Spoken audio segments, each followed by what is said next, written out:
Well, it is Wednesday, and I am back in the office. I was in Cape May County, New Jersey this morning representing a client. Now I'm back in the office in Morristown, New Jersey. Came out with a blog article regarding the Henry Ruggs situation, and I've done previous blog articles on Henry Ruggs. He is the former Las Vegas Raider who was charged with a fatal DUI, and the case occurred actually almost 2 years ago. And that is really the point of the blog article. I went into not so much the charges and what occurred, because he ultimately pled guilty today and was taken into custody to begin serving a 3 to 10 year state prison sentence. Now, before this, his attorneys had filed a motion to suppress the blood evidence. That motion was denied last July, and he remained out of custody on electronic monitoring. What I can't figure out, and what was unclear in this case, and the point of the blog article was, did his lawyers advise him to stay out of custody, or did he act against their advice and simply want to remain out of custody and on monitoring? Now, it's my understanding that according to what I read this week,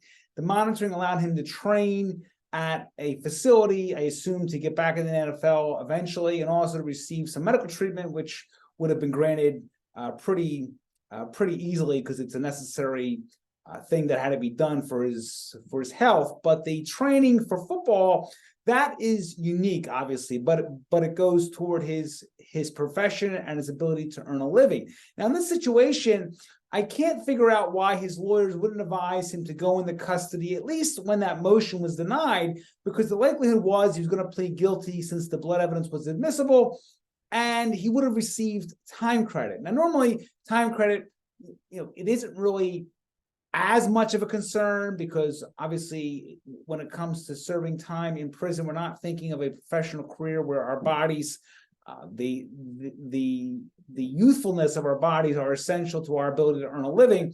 But in this particular situation, Mr. Ruggs is a professional football player, and I would think that he wants to hopefully continue doing that when he's released and after this is over. Now, obviously, I'm not trying to downplay what occurred. A person lost their life, another person was seriously injured. It was a very stupid decision on the part of Mr. Ruggs, and I'm sure that he regrets that tremendously, because it's really changed his life.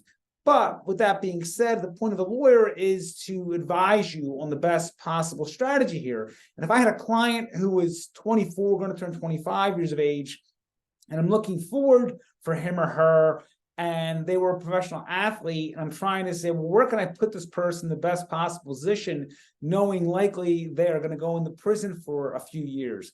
I would advise Mr. Ruggs to go into custody sooner rather than later. And really, had he gone into prison right after his arrest, he would have, at this point, almost 2 years and been eligible for parole next summer. So he turns 25 next year. He would have been eligible for parole next summer. He could have been back in the NFL next fall, and with a number of years left. Now, when he's released at this point, he'll be 28, and he'll be 2 years older. And obviously 28 isn't old, but for a professional football player, I mean, every year in your 20s is literally worth millions of dollars. So, especially for a skill position like Mr. Ruggs, I would have advised him to begin serving time as soon as possible, especially when the motion to suppress was denied. And I'm wondering if that advice was given. But remember, the point of a lawyer is not just to advise you on aspects of your defense with regards to possible ways we can have evidence excluded from a case, or possible ways we can have you acquitted at trial by creating reasonable doubt. It's also to act as a counselor, and also to discuss with you options. And part of those options are your career options and what it puts you in the best possible position. I mean, really, today, I didn't really get the point of, I think a few of his friends took off from their NFL career to be there to watch him plead guilty, be taken into custody. I mean, nothing against them, but I mean, to be honest with you, the time to do that was years ago. And while I understand that you want to be supportive, I mean, really, the actual mitigation today was, I hate to say pointless, but I mean, it was a negotiated plea. I think all the lawyers knew that it was going to be approved, both in the prosecution and the defense end. And unless you're Hunter Biden, I mean, negotiated pleas I mean, typically, going in that it's going to be done that way. And when you're walking out of there, or in this case, Mr. Ruggs is not walking out of there, you know what's coming. So again, I don't know what he was advised to do, but if his lawyers did not advise him to do that, I mean, really, he got some bad advice. I don't usually say that about other lawyers, but really, I mean, especially when you're dealing with a professional athlete, you have to look forward in terms of, well, how do we get this person at a point where hopefully they can get back in the NFL field? And again, I'm not downplaying anything, but he obviously has to earn a living, and he's quite good at what he does, and he should have the right to do that. But if you have questions about a DUI or any criminal case, 215-755-9000 in Pennsylvania, 856-793-7429 in New Jersey, 24 hours a day, 7 days a week. The website, gamblinglaw.com.